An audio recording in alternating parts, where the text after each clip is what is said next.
আমরা এই জায়গায় শুধুমাত্র এখন আইসিতে কাজ চলবে শুধুমাত্র হামের হামের জন্য।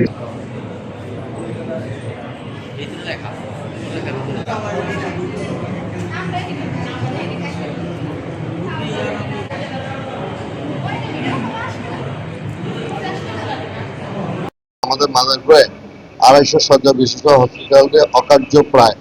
তার কারণ হয়েছে শুধু 250 শয্যা বিশিষ্ট আছে মাত্র মুখে, কিন্তু কাজে চলতেছে 100 শয্যা বিশিষ্ট। আমাদের এই জায়গায় 10টা বেড সহ আইসিইউ যে অকার্যকর, সব কিছু থাকার পরও অভিজ্ঞ লোক অভিজ্ঞ ডাক্তার না থাকার কারণে সেই মেশিনপত্র অকার্যকর হওয়ার সম্ভাবনা রয়েছে।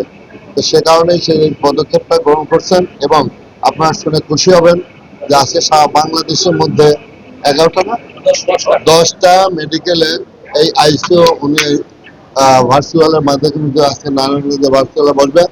আর সে কারণে আজকে এইগুলা চালু করতেছে 10টা বাংলাদেশের মধ্যে, তার মধ্যে মাদারপুর হসপিটাল আছে। আমরা এই জায়গায় শুধুমাত্র এখন আইসিইউতে কাজ চলবে শুধুমাত্র হামের হামের জন্য, এবং আমাদের পূর্ণাঙ্গ করার জন্য আমাদের প্রাণপণ চেষ্টা আছে।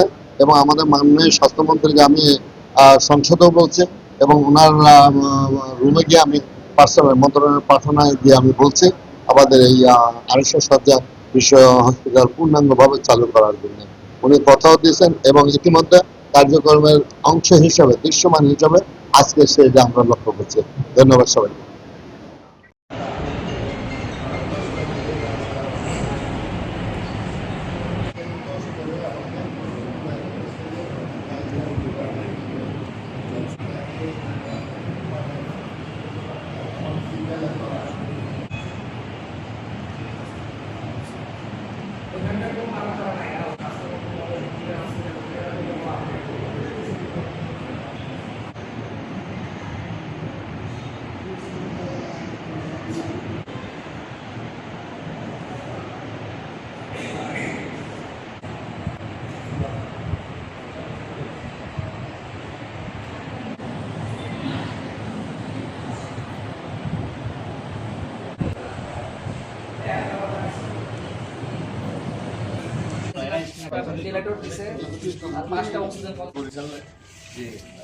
যাওয়ার পথে কারণ না জিজ্ঞেস করে উনি কিন্তু হয়ে গেছে, আমরা কিন্তু সবাই সন্তুষ্ট।